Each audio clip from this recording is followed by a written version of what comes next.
cilën jeni bashkërritur, do të thënë, në teatrin e Florës?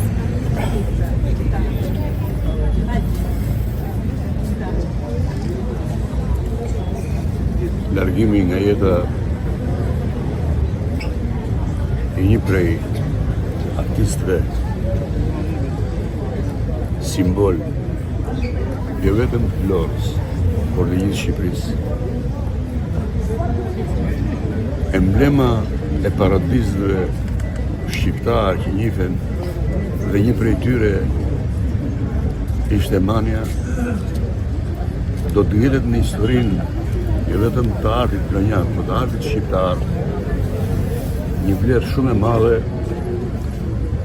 për ato që sollën në skenë, për ato që krijuan në skenë, për të gjithë kontributin që patën në skenë, dhe për atë are, atë gëzim, atë entuziazëm që ngjallën tek njerëzit, tek shqiptarët, në momente shumë të vështira të jetës tyre.